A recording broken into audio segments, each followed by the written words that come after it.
모닝 인사이트 시간입니다. 요일별로 전문가들의 시각 함께 알아보고 있는데요. 화요일인 오늘은 김덕진 IT 커뮤니케이션 연구소의 김덕진 소장님 함께합니다. 소장님 안녕하세요. 네, 안녕하세요. 반갑습니다. 김덕진입니다. 네, 오늘도 저희 또 인공지능과 관련된 이야기 해보도록 하겠습니다. 이 생성형 AI 시장에 대한 관심은 뭐 요즘도 계속해서 뜨겁게 이어지고 있는 것 같은데 사실 비용적인 측면에서 뭐 손익분기점을 잘 넘기고 있는지 이런 부분들도 중요할 것 같아요. 어떤가요? 실제로 챗GPT 써보신 분들이면 알겠지만 아니 이 기능 주는데 $22? 말이 돼? 네. 뭐 이런 생각하실 텐데요.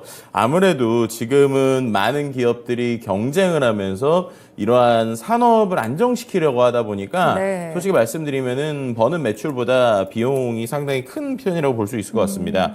특히나 이제 가장 많은 돈을 투자하고 있는 게 마이크로소프트라고 볼 수 있을 것 같아요. 네. 우리가 알고 있는 챗GPT를 만든 오픈 AI에도 지금까지 뭐 누적으로 14조 원 이상의 돈을 투자했고 또 이제 돈을 얼마큼 쓰고 있는지 잘 볼 수 있는 것 중에 하나가 우리가 알고 있는 그림 그리는 AI인 달리라고 하는 녀석이 있는데 그 녀석이 원래는 오픈 AI, 그러니까 챗GPT 만든 회사에서 만든 거죠. 근데 오히려 그 GPT-4에서는 그림을 그릴 수 있는 수가 제한이 되어 있거든요.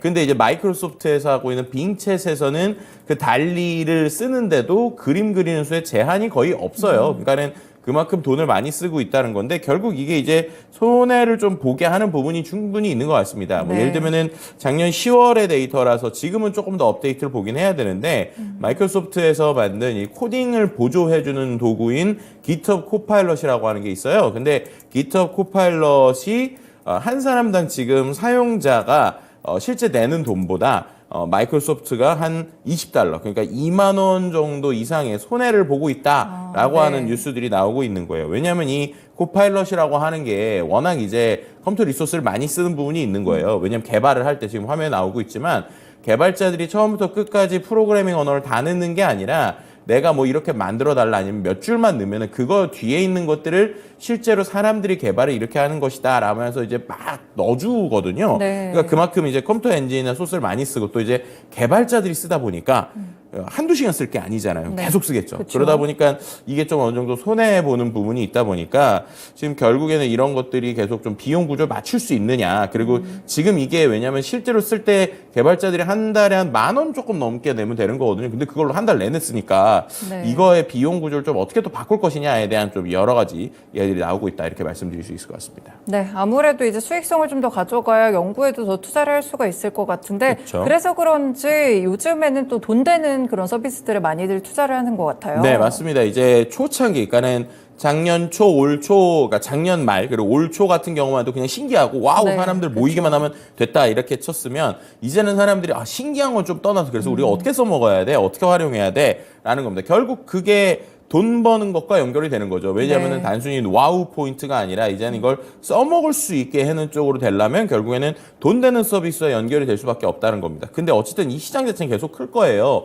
생성형 AI 시장 규모를 블룸버그 인텔리전스에서 이제 분석한 걸 보면 작년에 한 54조 원 정도 됐던 시장이 2032조, 그러니까 2년이 되면 한 1조 3,040억 달러. 그러니까는 이게 지금 그러니까 달러로 치면 지난해 400억 달러인데 이게 1조 3,040억 달러니까 거의 뭐 1,300조가 넘는 엄청나게 큰 이제 시장이 될 것이다라고 얘기하고 있으니까 이 시장이 계속 크고 있는 건 맞고요. 그리고 아까 말씀드린 돈 버는 쪽으로 가야 되다 보니까 지금 마이크로소프트도 그렇고 다양한 회사들이 이게 기업용 소프트웨어에 먼저 집중을 하고 있습니다. 그래서 이제 뭐 코파일럿이라든지 뭐 오피스 프로그램을 쓰는 건 역시도 단순히 사용자, 개인 사용자한테 주는 쪽보다는 기업에서 단체로 구매해서 한 사람당 한 달에 한 $30씩 내서 쓰는 이러한 형태의 오피스 군들도 좀 만들어지고 있고요. 그 외에 뭐 우리나라 기업들 같은 경우 LG나 SK, 뭐 삼성 같은 경우에도 결국 기업에서 뭐 예를 들면 보고서를 쓸 때 조금 더 쉽게 도와준다거나 아니면 특정 영역, 뭐 예를 들면은 어떤 뭐 바이오 쪽에서 혹은 신소재를 분석할 때 있어서 약간 뭐 특허 분석 도와주는 툴처럼 새로운 아이디어를 낼 수 있게 하거나 이런 형태들로 좀 확장이 되고 있고요. 또 이런 것들 만들기 위해서 원래 초창기는 우리나라 모든 기업들도 우리도 뭐 챗GPT처럼 그냥 언어 모델 자체를 만들어보자 이런 쪽으로 갖다 돈이 너무 드니까 그게 아니라 그냥 해외에 있는 기업들이나 다양한 것들과 좀 협업을 하면서 우리가 할 수 있는 부분을 만들어야 되는 거 아니냐라는 이야기도 좀 바뀌고 있다 이렇게 말씀드릴 수 있을 것 같습니다. 같습니다. 그래도 이제 아무래도 서비스를 먼저 시작했던 오픈 AI사 같은 경우에는 네. 매출 자체는 좀 빠르게 늘고 있다고 하던데요. 네, 맞습니다. 이제 이게 확실히 GPT-4가 나오고 좀 바뀐 것 같아요. 왜냐하면 우리가 GPT-3.5 같은 경우는 무료로 쓰는데 GPT-4는 어쨌든 $22 정도를 내긴 해야 되잖아요. 네. 근데 $22를 낼 때 뭐 지난 시간도 잠깐 보여드렸지만 우리가 뭐 이렇게 이제 영어로 대화도 할 수 있고 그죠? 뭐 이미지도 읽고 이러다 보니까 그쵸. 당연히 사람들이 이 정도 돈은 낼 수 있어라고 해서 실제로 지금 오픈 AI 연매출이 1년 사이에 한 46배, 그러니까 46배 정도 증가를 한 것으로 보입니다. 또 두 달 새 연속 매출치는 한 30% 이상 올라간 것으로 보이고 있는데요. 그만큼이나 이제 매출 규모가 커지고 있고 실제로 연 매출 규모가 한 1조 7,500억, 그러니까 13억 달러 정도가 될 것이다라고 지금 나오고 있는 상황입니다. 그러니까 두세 달 사이에 한 매출이 30% 이상 올라간 것이고요. 근데 이 역시도 아까 말씀드렸던 개인이 받는 $22는 한계가 있기 때문에 그 부분에서 이제 B2B, API 형태의 데이터들이 좀 모이고 있다라는 말씀을 드릴 수 있을 것 같아요. 그리고 여기에서 이제 또, 이렇게 보면은 챗GPT는 만든 오픈 AI가 한 번 더 치고 나갈 수 있는 것이냐라고 하는 부분이 뭐냐면 연동을 할 때 API 비용이라는 게 있어요. 네. 그러니까 우리가 보통 앞서서 말씀드린 대로 개인은 $22, 그러니까 내면은 한 달 동안 그냥 무제한 쓸 수 있거든요. 네. 근데 이제 기업이 그렇게 쓰면 안 되니까 기업 같은 경우에는 질문 한 번 할 때마다 이제 거기에 있어서 콜당 단가라고 표현을 하는데 네. API 단가를 받게 돼요. 근데 이게 상당히 비싸거든요. 근데 이게 지금 한 90% 깎인다. 그러니까 원래 비용보다 한 10% 정도로 아주 저렴하게 인하될 수 있다라고 하는 얘기들이 나오고 있습니다. 근데 그렇게 되면 이거는 이제 엄청나게 게임 체인저가 되는 게 지금 같은 경우에 뭐 예를 들면은 토큰을 쓸 때 GPT-4에서 쓸 때 뭐 언어뿐만 아니라 뭐 사진도 보고 싶고 음성도 네. 보고 싶고 하려면 당연히 돈을 많이 써야겠죠. 근데 이게 너무 비싸니까 기업들이 이거 아예 그냥 개발하지 말까? 이거 아직은 개발할 때가 아니야라고 했던 수많은 스타트업들이 있는데 이 스타트업이 지금보다 가격이 10분의 1로 싸진다고? 그럼 빨리 도전해봐야지라는 데들이 있을 거잖아요. 네. 그럼 그런 데들이 많아지게 되면 당연히 이 오픈 AI 입장에서는 서비스에 있는 비용이 개선된다라고 볼 수 있을 것 같고요. 당연히 이렇게 10분의 1 줄일 때는 손해보면서 줄이는 건 아닐 것 같고 그만큼 이들이 비용 구조나 아니면 있는 어떤 효율적인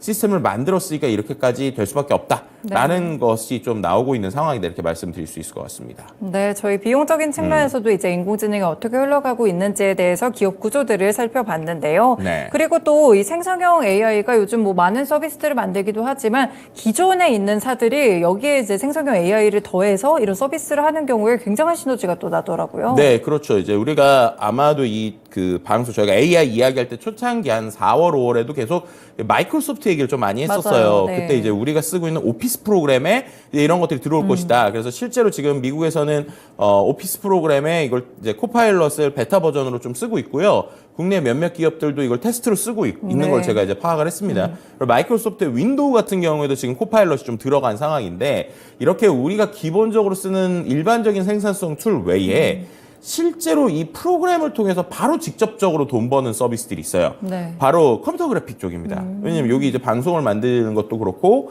우리가 뭐 여러 가지의 상업용 아트를 만들 때 제일 많이 쓰는 툴이 어떻게 보면 어도비사에서 나오는 툴들이잖아요. 네. 뭐 포토샵이라든지 일러스트레이터라든지 아니면은 뭐 우리가 있는 뭐 프리미어 뭐 이런 거 아니면 이런 것들에 이제 본격적으로 AI가 붙기 시작을 했다는 겁니다. 네. 실제로 이제 어도비에서 뭐 1년에 한 번씩 본인들의 가지고 있는 기술이나 아니면은 뭐 마케팅 포인트 이런 걸 알려주는 크리에이티브 컨퍼런스인 어도비 맥스라고 하는 행사를 해요. 네. 근데 이번에 이제 어도비 맥스 2023년 행사가 지난 10월 10일에 있었는데 이들이 한두 개가 아니라 거의 뭐 100가지 이상의 AI 업데이트를 한 번에 보여줬어요. 네. 그래서 야 우리 어도비가 이 일을 갈고 만들었다. 뭐 특히나 이제 어떻게 보면은 그림 그리고 영상 편집하는 건 원래 어도비가 잘하는 건데 그쵸. 뭐 생성형 AI 그림 그린다고 나왔지만 그거 그려서 뭐 그거 뭐 편집하는 툴은 또 따로 있잖아. 뭐 이런 식의 이야기인데 어도비는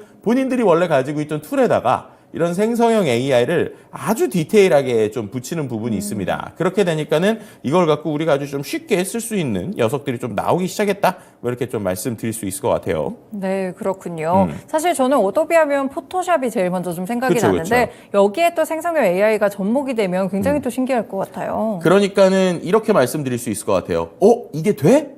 라는 게 이제 네. 이제 되네 이렇게 표현을 드릴 수 있는 것들이 상당히 많아졌다라고 볼 수 있을 것 같습니다. 예를 들면 이런 거예요. 우리가 포토샵을 많이 쓰신 분들 같은 경우에는 이미지 편집을 할 때 소위 이제 노가다라고 불리는 맞아요. 작업들이 있습니다. 뭐 예를 들면은 이걸 이제 그 원래 한국 이제 영어로는 패스라고 표현을 하는데 디자인 많이 하신 분들은 이걸 이제 일본어로서 눕기 딴다 이렇게 표현을 저도 많이 들어봤어요. 하세요. 네. 그래가지고 예를 들면은 제가 어떤 이미지 배경에 있는데 그 사람을 이제 제가 뭐 뒤에 배경을 바꾸고 싶다. 그럼 이 사람을 정확하게 골라야 되니까 이 사람을 이런 툴로 이렇게 다 따거든요. 이렇게 네. 딴다는 게 마우스를 하나하나 클릭해가지고 예를 들면 제 머리카락이면 머리카락을 이렇게 다 따야 된단 말이에요. 이게 상당히 어려운 작업이잖아요. 네. 그리고 아니면 이거를 자동으로 이렇게 펜툴이 도와준다고 해도 여전히 어려운 부분이 있습니다. 근데 여기에서 이 생성형 AI가 아주 먼저 좀 쉽게 쓰이는 게 뭐냐면 제가 누군지를 얘가 그냥 AI가 자동으로 픽셀을 다 인지하는 거예요. 그 다음에 네. 그냥 마치 우리가 게임 캐릭터 고르듯이 저렇게 있는 배경에서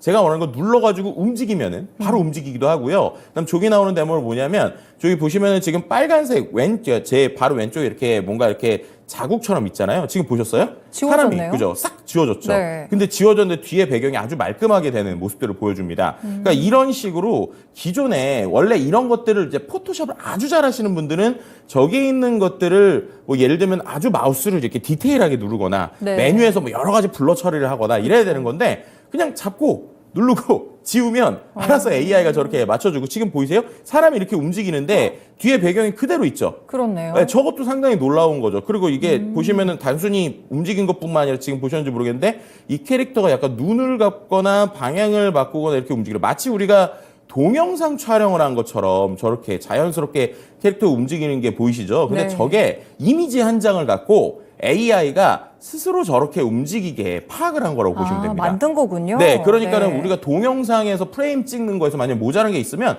그냥 사진 한 장 찍어놓고 게임 캐릭터 움직이면 저 뒤에 있는 배경이 이렇게 뭉개지지 않는다라는 게 아마도 포토샵 작업 조금이라도 해보신 분들은 저게 얼마나 대단한 그쵸. 건지 이제 네. 보실 수 있을 거예요. 특히나 이제 보시면 표정도 자기 맘대로 바뀌거나 눈도 이렇게 움직이는 모습들을 보여주게 되는데 원래 저거 하려면 뭐 재촬영하거나 이렇게 포인트를 써야 되는데 그렇지 않아도 된다는 겁니다. 그러니까 이게 상당히 놀라운 부분이고요. 또 이제 예를 들면은 뭐 이런 것들도 있어요. 저기도 나오지만 길을 걷고 있는 남자가 이제 지금 보면은 화이트 이제 그 와이셔츠를 입고 있잖아요. 근데 네. 저게 제가 만약에 넥타이를 좀 그려주고 싶다라고 하면은 그냥 텍스트로 넥타이를 쓰면은 넥타이가 이제 그려지기도 하고요. 네. 그 다음에 또 지금 보시는 저 움직임, 저 애니메이션 자체도 원래는 저렇게 있는 게 아니에요. 그러니까 사람이 움직이는 컷이 아닌데 저거를 원래 있던 컷에다가 조금씩 움직일 수 있도록 하나하나 기능을 만들어줬다. 네. 이렇게 만들 드릴 수 있을 것 같습니다. 뭐 그 외에도 뭐 다양한 뭐 카메라 궤적이나 앵글에 따라서 움직이게 하거나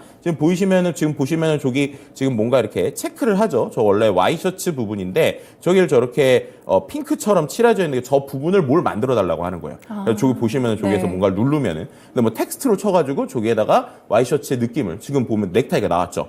저런 것들이 넥타이를 또 그리는 게 아니라 텍스트로 치는 겁니다. 텍스트로. 그렇군요. 네, 제가 원하는 걸 고르고 텍스트로 하면은 저런 형태들까지 되는 이런 거로 보시면 될 것 같고요. 그 외에도 뭐 예를 들면은 내가 AI를 통해 가지고 다양한 언어의 국가들에 있는 걸 칠 수 있으니까 그냥 포토샵 켜놓고 내가 상상하는 것들 글자 넣고 아니면은 이렇게 돼? 라고 이제 움직이면 움직여지고 이런 이제 수많은 기능들이 아주 들어갔다. 그래서 이제 AI는 어떻게 보면 기존에 있는 기능들, 그러니까 뭔가 새로운 기능을 준다고 할 수도 있지만 반대로 말하면 원래는 이 도구가 상당히 복잡한 단계를 거치거나 전문가여야 할 수 있었던 숨어있는 기능들을 아주 쉽게 쓸 수 있게 도와주는 쪽에 지금의 변화들이 좀 생기고 있다 이렇게 말씀드릴 수 있을 것 같습니다. 네, 정말 기술적인 변화가 놀라운 것 같은데요. 네. 이 생성형 AI는 사실 근데 또 저작권 문제 이슈가 또 꼬리처럼 따라붙기도 하잖아요. 그쵸. 만약에 이 포토샵은 실제로 상업용으로 사용할 때가 굉장히 많은데 여기서 상업적 문제가 발생하면 어떡한가요? 그러니까 이 부분이 또 어도비가 아주 이제 상업적 비즈니스를 많이 하다 보니까 아주 잘 풀어낸 사례라고 네. 말씀드릴 수 있을 것 같은데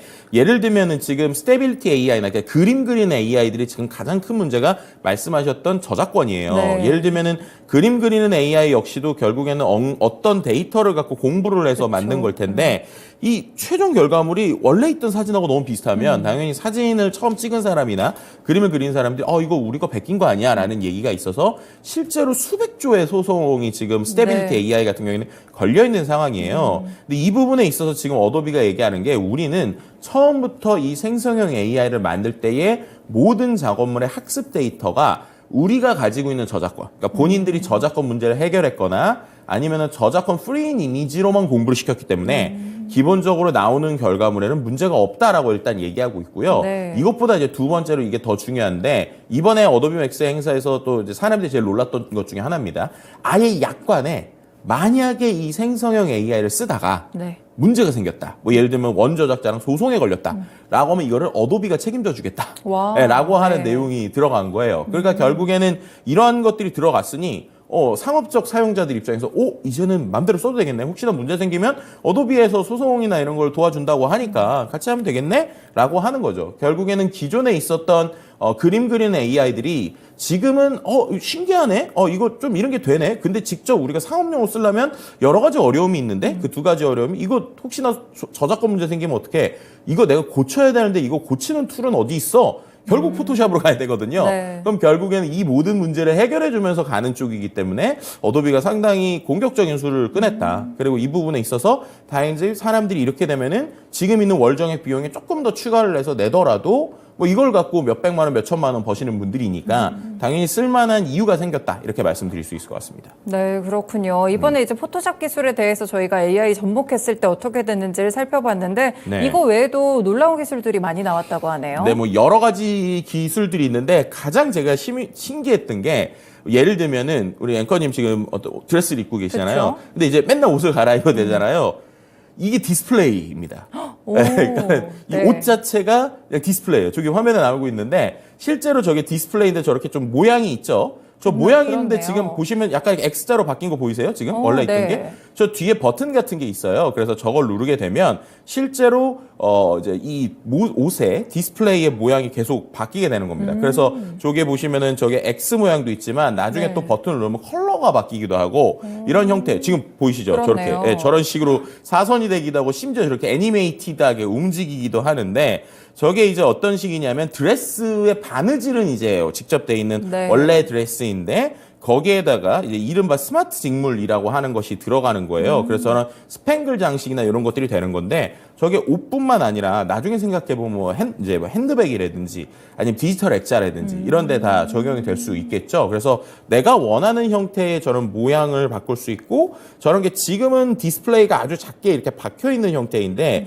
나중에 조금 더 기술이 만약에 좀 진화되게 되면 어떤 형태로든 저걸 잘라낼 수 있을 것이다 라는 부분들이 있습니다. 근데 이제 하지만 지금 아직 뭐 한계는 있죠. 지금 저게 당장 상용화되면 참 좋겠지만 네. 저게 막 이렇게 바뀌기도 하지만 이제 제일 문제는 세탁이 안 된다는 거예요. 왜냐하면 저게 아직 이렇게 붙여야 되는 스팽글 네. 같은 걸 붙여야 되는 형태이기 때문이죠. 근데 이제 무게 뭐 이슈도 있겠고. 근데 그럼에도 불구하고 어쨌든 저렇게 어떤 사람이 옷으로서 입고 뭔가를 할 수 있고 내가 원하는 버튼을 눌렀을 때 저렇게 움직일 수 있다라는 것 자체만 보더라도 이런 기술들이 상당히 좀 올라왔구나. 특히나 저런 게 이런 원래 소프트웨어를 많이 하는 어도비사에서 저런 기술을 보여준다는 것도 상당히 흥미로운 포인트라고 볼 수 있을 것 같고요. 네. 저게 이제 단순히 옷뿐만 아니라 이제 제일 기대하는 거는 뭐 예전에 BMW의 사례도 나왔지만 자동차 같은 네. 이제 것들에 우리가 이제 자동차의 어떤 컬러를 저렇게 바꿀 수 있는 디스플레이도 가능해지는 거 아니냐라고 하는 이야기도 같이 나오고 있습니다. 저는 저 지능형 드레스가 제일 탐이 좀 나는 것 같은데요. 나중에 한번 최초로 한국 네. 최초로 한번 입어보시면 좋겠네요. 그런 기회가 오면 너무 좋겠네요. 네, 일단 이러다 보니까 내년에는 더욱더 생성형 AI를 활용한 그런 기술들이 많아질 것 같아요. 네, 그럴 수밖에 없는 게 지금 전 세계적으로는 투자가 이른바